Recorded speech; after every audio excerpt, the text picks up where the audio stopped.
You're listening to an Anazao Ministries podcast. How would magic affect a galaxy far, far away? But more specifically, what if Harry Potter turned out to be a Jedi? We are Systematic Geekology. We are the Priests of the Geeks. We will be discussing this what if question brought to you by our lovely members on Facebook who voted for it and decided this is what they wanted us to discuss. And we're going to bring it to you live. And by we, I don't mean just me, Christian Ashley. I refer, of course, to my favorite co-host, the co-leader of the rebellion against Joshua, my friend, your friend, Elizabeth Pang Clyde. How you doing, Pang? I'm doing well. It's been a while, Christian. It's been a while. Yeah, we need to have more episodes together. Yes. Now, we've been on together, but we don't have that bit of we need to stay together to screw everyone else, you know? Right. Yeah. I mean, I feel like Josh has been trying to keep us apart because he felt the rebellion getting stronger, but it is what it is. Like, we'll figure it out. And that's how you know when you're winning against a dictator, when they're afraid. Mm-hmm. He is very afraid. But I'm also afraid of this conversation, though, because I love Harry Potter, but I feel like this is a little blasphemy right now. We'll get to it. Okay. So what have you been geeking out on, Pang? I've been watching Massimo. Gosh, I can't think of his name right now because this is like my third recording back to back to back. Masamune Kun's Revenge because season 2 is out. So we've been watching a little bit of rom-com. Very nice. As for me, I platinumed actually Kingdom Hearts, the first one. And now I'm on Chain of Memories, the Re-Chain of Memories, I should say. So I'm looking to see if I could platinum that one as well. What does platinum mean? You're just gaming? Oh, that's if you get all the trophies for a game on PlayStation. As you should. Yes. All right. So our topic of discussion today is, of course, Harry Potter becoming a Jedi. Now, before we get into that idea, Payne, I know Star Wars isn't your favorite thing in the world. I also know it's not like your least favorite thing in the world. Right. So let's start there. What was your introduction to Star Wars? And I'll ask about Harry Potter after that. I remember I was a freshman in high school and we watched episode 6 and had to do a movie review. And I was the only one in class that gave it a bad review. I appreciate it more now, but shocker, in high school, did I have to go against the whole class and write a paper to critique it? Yes, I did. I laugh so much because you have just talked about my favorite movie of all time. No, I don't. I appreciate it now, but because yeah. I know. It's just funny to me. But also, I hated the teacher, and the teacher hated me, and so she talked about how great it was. So it was my goal to destroy the movie. I aspire to that level of pettiness. Yes. I approve. Now, how about Harry Potter? Love it. I am a wizard. Excellent. Or a witch. It's whatever I identify as, depending on the day. Mm-hmm. So how were you introduced to it? I remember my sister would read the books and we would go watch the movies. So I did not read the books until I was a bit older. But yeah. Okay. So as soon as the first movie came out, I have been with the Harry Potter. I've been down with the Potter. Now, as for me, when it comes to Star Wars, I was introduced at a very young age by my dad. He was always a big Star Wars fan. We watched the re-releases that came out in theaters in 97, I think, before Phantom Menace came out in 99. I fell in love with it even more. Love the prequels. Even now as an adult, I see them for their flaws, but I love them despite them. Everyone knows how I feel about the sequel trilogy and all the wasted opportunities and potential there, so I'm not going to say that. Now, as for Harry Potter, I have talked before on the Philosopher's Stone, Sorcerer's Stone episode we did. I was introduced to it by my 4th grade teacher. We would always have at least 30 minutes set aside every day to read a book. And Harry Potter and the Sorcerer's Stone was one of the first ones he selected. So got to know it there, really enjoyed it. But Pang, we have been asked that question. What if Harry Potter became a Jedi? Now, how is that possible? Let's figure it out together. What do you think? Okay, well, I've put some thought into this because it's for the listeners. You know what I mean? You have to put some thought. So first Avi is he's not going to have a wand. He's going to have a lightsaber. Okay. And so, is there a Like, is there a big, like, how with the Harry Potter, because I know Star Wars, but I don't know it like the back of my hand, like Yeah. Harry Potter. So does the lightsaber choose the Jedi, like in Harry Potter, where the wand chooses the wizard? Or are you just like, Not oh, quite. here's a chat? So like they don't even have Well- any emotional attachment to the well- lightsaber? To an extent, Okay. yes. And then a lightsaber crystal is kind of chosen by its wielder now. But you can just pick up any old lightsaber and use it. But there is something to be said in that same sense of Harry Potter of, wand chooses the wizard, the crystal chooses, the Jedi to wield it, in that you're a lot more effective with a wand that you're able to use that was chosen for you specifically. And you're a lot better with a crystal that is in the focusing part of your lightsaber. So, yeah, I could see how you could argue that. Okay. And then to be a Jedi, is there a coming of age, like how at Hogwarts, what do you have to be, 11th or 12? Well, for Jedi specifically, and that's a good question as well. When do we want to have Harry introduced to the Star Wars world? Do we want him in the prequels or do we want him in the original trilogy? I feel like we should go all of it, because I don't know if I've heard this or if I'm just remembering, incorrectly. But isn't there like a little bit of already like symbolism? Like they're both Luke Skywalker and Harry Potter. So are we like subbing out like if Harry had Luke's life or vice versa? Or no, we're just talking about if Harry was a random Jedi. But that's the thing is that we have to figure out how Harry gets there. Okay. We have to figure out when in the Star Wars history we're working with. I'd say we'll limit ourselves to either the prequel era where there is actually a Jedi Order, Okay, or the original trilogy where Luke is going to have to start it himself. I feel like Harry would start the order. So no order. Well, in that case, he's going to have to receive training from someone else. We have Luke obviously had Obi-Wan and Yoda. There are some surviving Jedi from Order 66. So that's possible we could have met someone there. Let's assume that Earth is just a planet in the Star Wars galaxy. And, let's say we're going to keep this original trilogy, like there's a big battle over Earth. Rebels versus Empire, crash land. Oh no, Luke ends up finding Harry, decides to take him on as an apprentice. Okay, so this is pretty much in correlation to Hagrid coming to get Harry, but Luke just came to get Harry from the Durslams. The Dursleys. I don't know why I said Durslams. Let's just say, he ends up in that shack in the middle of the lake or wherever they're at, and senses his force potential takes him there. Now, does Harry use magic or the force, or does he use both, or are they one and the same? No, I feel like if we're really going to be like if Harry was a Jedi, like all magic stuff, like all that has to go bye-bye. Okay. Because there is precedence in the Star Wars universe for magic. You had back in the day, you had the Dathomiri witches who have now been adopted into the current canon. They use the force a little differently, and in fact it is explicitly called magic in the sense that it is different than the Force. You also have Sith sorcerers who use the dark side in ways to corrupt the areas around them. So it is possible for Harry to have both. But do you want to just be him Jedi only? I feel like, because if we did it with the magic, that would be like a cop-out. So instead of going to Hogwarts, he goes to the Jedi Temple to learn the way of the Jedi. Okay.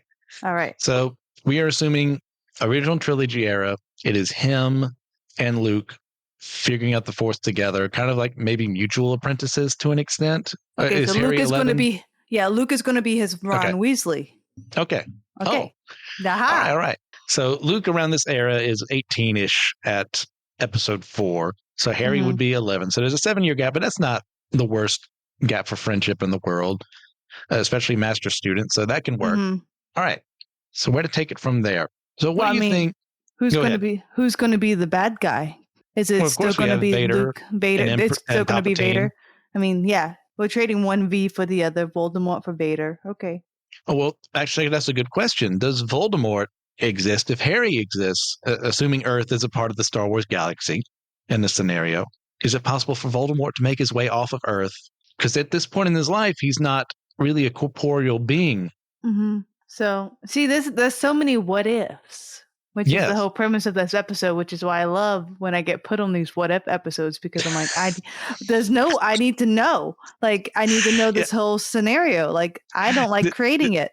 This is one of those facets. I do enjoy creating it, but you have offered a very big, wide open sandbox here. So I have to make it a little smaller as best as possible. okay, let's say in this sense, Voldemort not only is a wizard, he's also a Sith. Okay, And he has Voldemort's found a way, Sith. like Palpatine has always sought, in that to conquer death. His way of conquering death was the Hallows. Palpatine was cloning and all this mess. Okay, So they are, would you say they're opposed, Palpatine and Voldemort? sure. I would agree. So we have Harry and Luke gallivanting together across the galaxy. Okay. What do you think is going to be the focus? What is Harry going to learn about being a Jedi that's different than Luke? What do you think is going to be about the same? Does Harry still doesn't have his parents, right? We the sad orphan still? Yeah. Let's assume, for the sake of this, that everything happens the same. Earth just Okay. exists in Star Wars galaxy. So then I feel like it would be Harry trying to find his place in the Jedi world because he didn't know he was a Jedi, and now he thought he was a nobody. Now he has to figure out what he's going to do with the Force and what is like his future going to look like. Because he doesn't know about the bad guys yet, right? So he doesn't know, because remember, like at the beginning, he didn't know anything about Voldemort until later. He didn't know he was a chosen one. So this is just him like excited to be, I guess, on his own, figuring out like he has more to his life. Yeah. That's a good way of putting it too. You mentioned a chosen one prophecy. Well, do we already have a chosen one prophecy in Star Wars? And that Anakin is supposed to bring balance to the Force. He's now currently Darth Vader.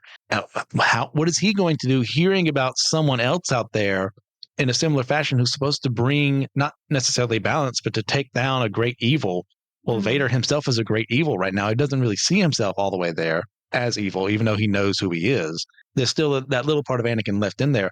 Do you think that Vader would come after Harry the same way he came after Luke after learning that Luke is his son, but for a different reason? So like, oh, I'm a chosen one. What's so different about you to be a chosen one as well?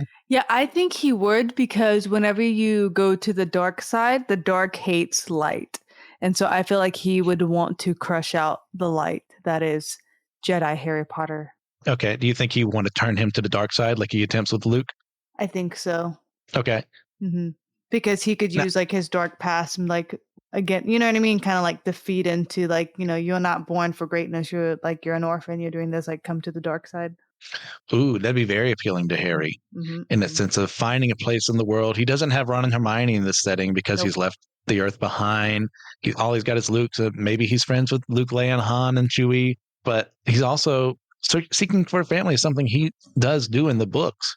And that found family he creates with the Weasleys doesn't exist here. And we really don't have like a Weasley analog to our Star Wars gang right now, because they're way more dysfunctional as a group, like Han and Leia and their mischief together. Chewbacca probably might be the most reasonable person among them. Yeah, he wouldn't have any like structure or any sense of like home or any gosh, what I'm trying to think about. I feel like he wouldn't have a safe space. So because Hogwarts was his safe space.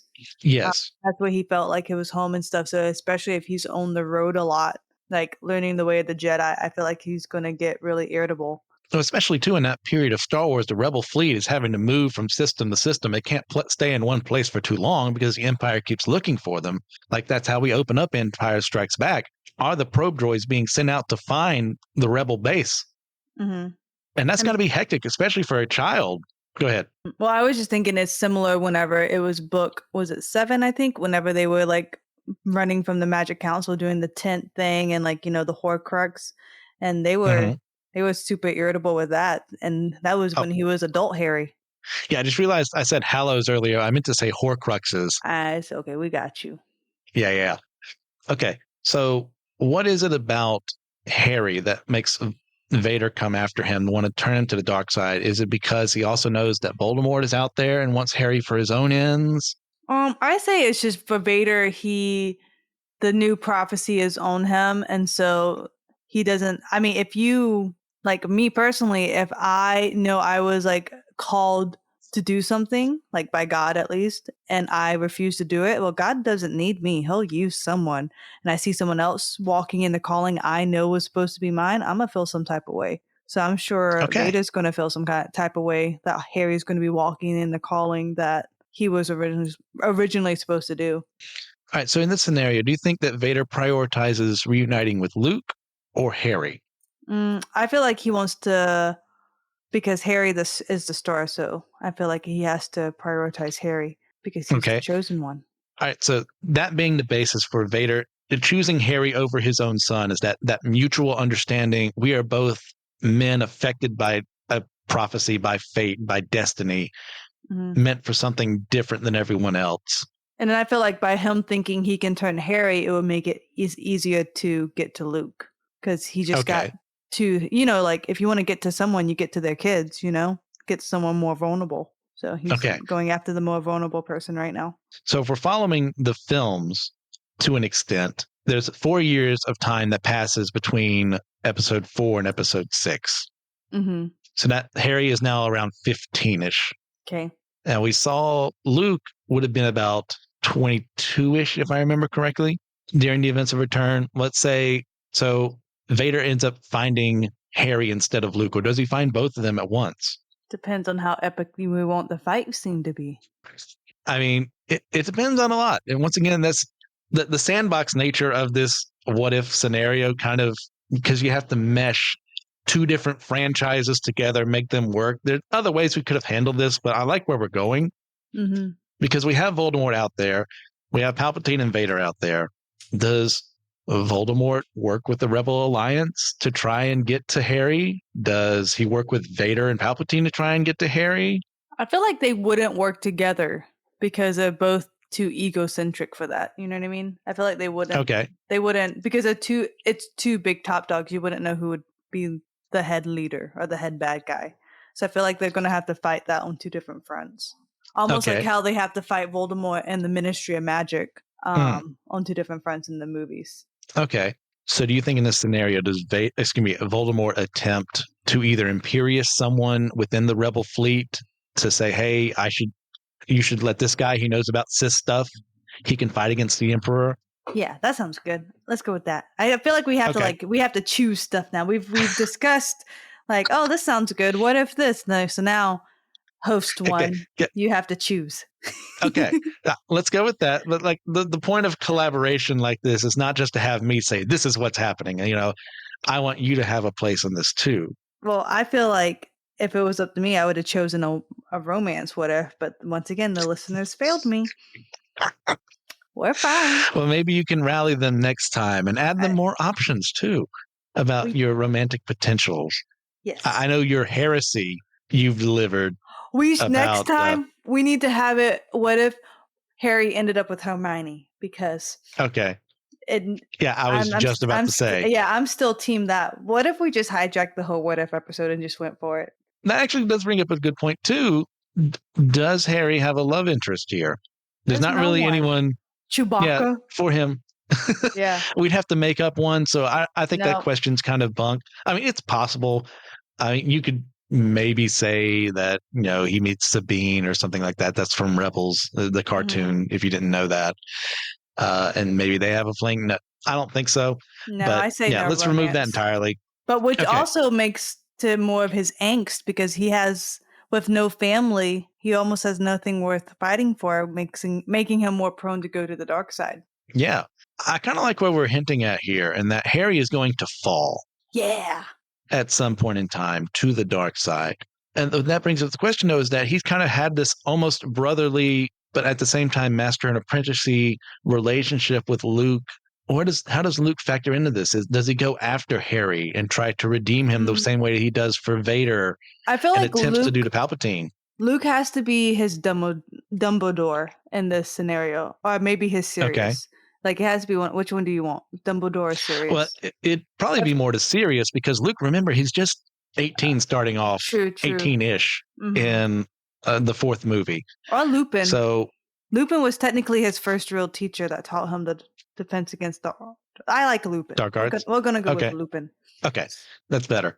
But in the scenario, though, Luke is also having to deal with the fact that a known Sith sorcerer, Voldemort, is working with the rebellion, seeking after Harry. Does Luke team up with Voldemort, knowing how evil he is, to try and bring Harry back, knowing that regardless of the scenario, he's got 3 people there who really want to turn Harry to the dark side or even kill Harry? Yeah, that's playing with fire because Voldemort still wants to kill Harry. Oh, do we X-name Voldemort from this scenario?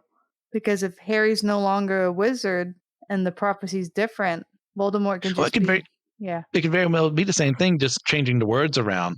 Mhm. Because we've been all over the place whether magic is going to exist or not, because I did mention him imperiousing someone. But I mean, you could easily duplicate that with Sith sorcery. Mhm, So let's just mhm. say magic gone, Sith sorcery, that's Voldemort's thing. All right. And he is afraid of Harry's potential, which is why he went after him. Mhm, Same mhm. thing with the prophecy, marked him as his equal. The Harry's mother's love, Lily was saved him from that, tied the two of them together. Mhm, mhm. Voldemort is trying to figure that out. Okay, I think in this scenario, let's have Luke begrudgingly team up with Voldemort, Okay. knowing that he himself is not going to be enough against 3 people who are using the dark side and that Harry has fallen. Mhm, mhm. I say, because I like it, Voldemort and Vader almost take each other out. Okay. And now So Harry... no redemption. Mm-hmm. Mm-hmm. Yeah, they almost like take each other out, but now Harry is in so much angst, he doesn't know where he's going to belong at all, because he doesn't belong to the good side, he doesn't belong to the dark side, and now he's just one mental breakdown away. I like this. Okay. So Vader and Voldemort have a mutual kill of one another in the scenario. Yeah, kill them all. Yeah. Luke fails to redeem Harry. Yes. Harry is now the apprentice of Sidious. Who's Sidious again? Palpatine. Got it. Yeah. What is Harry's Darth name? I don't know. That's a very broad question. Black Lightning. No. It's a little too on the nose. Because I was trying to think, like, if Harry were to fall, what about his personality would he use for his own Sith Lord name? Would it be something that talked about his inability to find a family, or abandoned lightning? I don't know. They're typically one name. Fine. Well, excuse me, one word. Oh, okay. So there's been a Darth Bandon in the past too, so we probably don't want to use that. That's from KOTOR. This is a tough one, because they all sound real stupid in my head, like Darth Loneliness. It's like, no, that's not going to work. Darth Loner sounds stupid. We don't have to have an answer to this. Han Solo. Just kidding. Because he's alone. Oh my gosh. Let's put that on the back burner. If we find it, we find it. If not, we don't. It's not the point of what we're doing here. So what changes in this world? Because it seems we have that moment on the Death Star where Vader and Voldemort kill one another. Luke fails to redeem Harry. Does that mean Luke has to flee and the Death Star is still active? So the Death Star could be almost like a Horcrux, where he still has to destroy the Horcrux. Okay. Now who's using it as a Horcrux though? Is Voldemort or Palpatine? Maybe it's like maybe it's the last bit of like the darkness of, you know what I mean? Like to really bring order to the world. I don't know who's using it. I just like my metaphor. Yeah. I mean, I could definitely see if Palpatine has learned of who Voldemort is, he I got could. The name. Okay, go for it. Dark Scar. Sure. We have nothing else. Darth Scar, our edgy little boy, is now. Yeah. Yep. Yeah. Wow. Okay. I'd see Palpatine learning of Voldemort's inclination towards keeping himself alive through Horcruxes, thinking, well, what if I did the same, gets the rebel fleet there, because what you have to do for a Horcrux is you have to murder someone in order for it to be made into a Horcrux. Well, using the Death Star's beam that can destroy planets and ships, that sounds like the perfect opportunity for him to make a massive Horcrux of this entire installation. And so does that mean the rebel fleet fails? They have to retreat? Luke has to retreat too? And Palpatine and Harry are still alive? Yeah, I like that. Okay.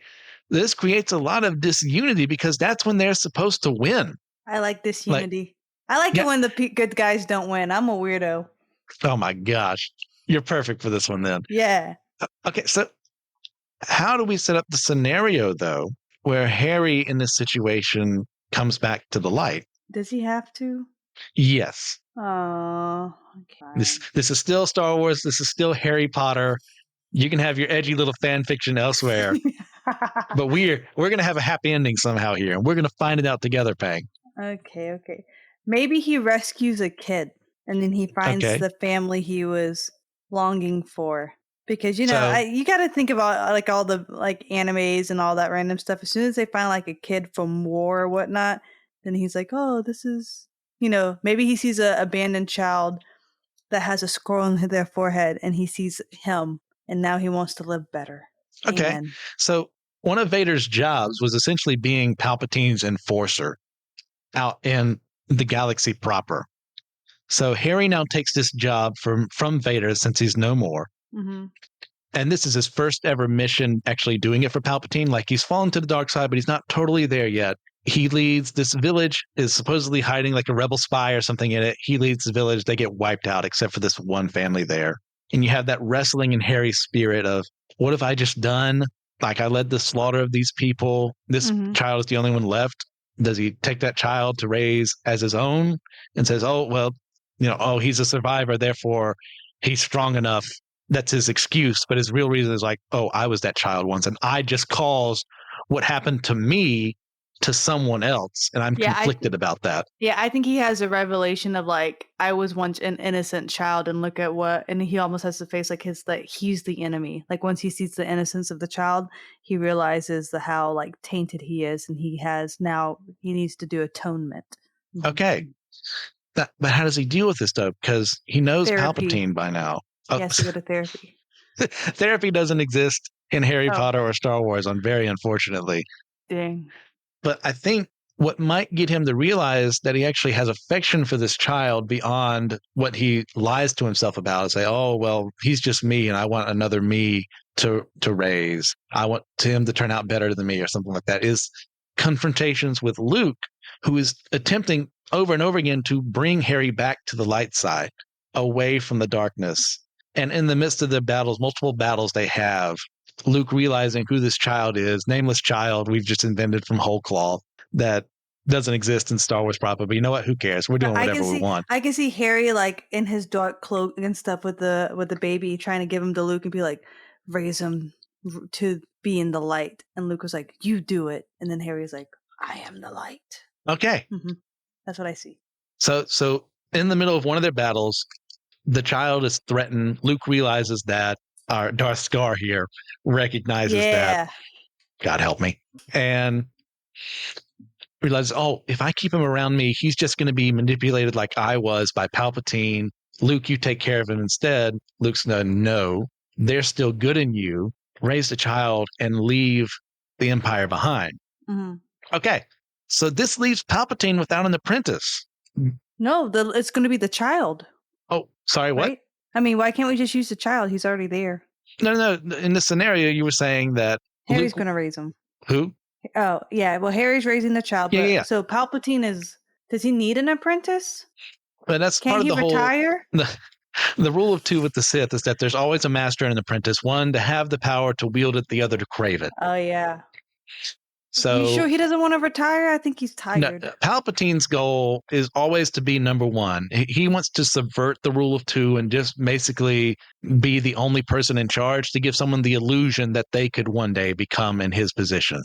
So and much like Voldemort, he seeks a way to conquer death to make sure that he can continue being the emperor of the entire galaxy, doing whatever the heck he wants, no matter how many people he has to suppress and kill and destroy and ruin along the way. Oh, he needs to retire. I don't like him. Well, I'm going to tell you, he's not going to retire willingly. We've got to find a way to get rid of Palpatine here. Does Harry become a double agent? Yeah, because now he has to make the world right for his son. Okay. So learning from the mistakes of his past, saving this child that he's put in a situation very similarly to himself, realizes, I can't let this devastation continue, becomes a double agent, enough to fool. Oh, this becomes a good point, though. Harry is terrible at legimancy, however the heck you say it. How does he protect himself against Palpatine looking into his mind? No, he was getting better at that. Actually, that's a fair point, though. Remember who his teacher was. Snape. Yeah. He learned. Yeah. He learned it at the end, how to like block it and whatnot. He was getting better along the way. Snape made it a lot harder because the two of them already hate each other. So if he had a teacher like Luke who actually loved him, could teach him how to do it better, I think Harry would be a lot better, enough to shield his mind from Palpatine's grasp. That way, setting himself up as a perfect double agent, giving the rebellion some victories, and eventually finding themselves on the Death Star once again. Luke looks like he's about to die. Harry steps in, fights Palpatine. Luke and him both fight Palpatine together, kill him, and the Rebel Alliance is able to destroy the final Horcrux in the Death Star, saving the galaxy as a whole. Luke and Harry start the Jedi Order. Yeah, perfect. Easy peasy. Do you like our little sappy, lovely ending here? Is there something you would change about it? Yeah, Hermione comes and falls in love with Harry, and they raise the child together. But that's about it. Okay, so heresy. Excellent. No big deal. Is there anything you want to add to this that we didn't bring up before? Does Harry need a supporting cast? I wonder what happened. No, because then if he had a supporting cast, he wouldn't have be Dark Scar. Okay. Because we discussed that with Hogwarts, that was his home, and so if you take away his wizarding and into a Jedi, he doesn't have that security and structure. So he's of course going to go to the dark side. Okay. And we need therapy in the next, in the future. Harry really needs to go to counseling. All right, well, that can easily be arranged, by the New Republic. They've won today. The first action is to create therapy for their most trusted leader, formerly Darth Scar, now Harry Potter reborn. Into Light Scar. I don't know. This is great. Oh my gosh, the canon defilement that we have created for both of these series. We didn't choose this. We didn't want to be here. It's the listeners. No, don't say that. Don't say that. Okay, fine. I didn't want to be here. It was the listeners. Okay. So you got Josh's scheduling. Bullied by the listeners. Oh, okay, there we go. We can both say this is Joshua's fault, not the listeners' fault. They're doing their job and they're doing it well. They chose it. You're doing mediocre, listeners. I said what I said. Next time, choose the romance one, okay? Well, listeners, you heard that. I hope you all have taken that beating well. And you can listen to Pang as she tries to get her way with things to have you vote next time for one of the shipping options selected for the what-if scenarios. And if you would like us to have a specific scenario in mind when we're making up the ideas for what we want to do for our what-if series, let us know on Discord, YouTube, Facebook. Like, we're listening. We can add those to the list. All it takes is someone saying, hey, I'm a listener. I think this would be a good idea. I'm fine with that. How about you, Pang? I'm fine with it as long as it's romance related and or anime. I'm really good at anime. I'm two-dimensional. You know what I mean? Like, I only have two flavors. I'm not multi-course, or I don't even know what I'm going with this metaphor. But yeah, I'm basic. Okay. Well, with that, I think we've created as best as we can with two very broad series to introduce Harry Potter to the world of Star Wars, making a little bit of sense. Who knows? I feel like we made perfect sense. I followed along every single step of the way. Well, there you go. There's a stellar review from my co-host there. But what do you guys think? We do love doing these as much as, we whined today and messed around. It was fun. I had a ton of fun workshopping these and bouncing ideas off of Pang. So, Pang, do you have a recommendation for the audience today? So, mainly for my females, I am just started a book by Jess Connolly. It's You Are the Girl for the Job. So it's pretty much kind of, if you are feeling called to something higher, starting a small business, writing a book, doing ministry, it's just a really encouraging book that is going to help you and motivate you, knowing that God has designed you. And I mean, you can read it if you're a boy too, because same principle applies, but God's called you, so you're the person for the job. It's my recommendation. And what was that again? I'm sorry. It's called You Are the Girl for the Job by Jess Connolly. Okay. Yeah. Excellent. All right. As for me, I just saw, it's an Australian horror film called Talk to Me. Central premise, it's so weird. And I do enjoy it. I'm still processing my feelings for it. I think ultimately I'm very positive. But this scenario of young kids in Australia, they find this severed hand that if you grasp onto it and say, talk to me, or, I let you in, you can commune with the spirits of the dead, and that, of course, causes immense problems along the way. I will, however, give a discretionary warning to people out there. There is a lot of talk of suicide and the mental hurt and anguish that goes through that. So if that's something you're a little more sensitive about, I definitely would give an anti-recommendation, I suppose, not to watch that movie. Just for your mental health and your mental well-being, like, it'd probably be best not to watch it in that regard. But if you can, I do recommend it. Actually, I do think as I'm talking about it, the more I like what I saw. So do watch Talk to Me. Now, Peng, is there anything else you wanted to add before we head to the rest of this? Nope. Okay. So listeners, thank you again for suggesting this topic for our what if scenarios. We do really have a lot of fun making them up. It was a struggle for a lot of this, but that's kind of fun in its own way too, making up something that you have to start from a very large blank slate and then craft something into what we eventually did. So if you have a chance, just leave us a 5-star review on your podcasting platform of choice. Definitely check us out on YouTube. There's a ton of fun stuff we're doing there. It's completely separate from the podcast. Sometimes we do add stuff from YouTube to the podcast proper. It's a lot of good times. But remember, we are all a chosen people, a geekdom of priests.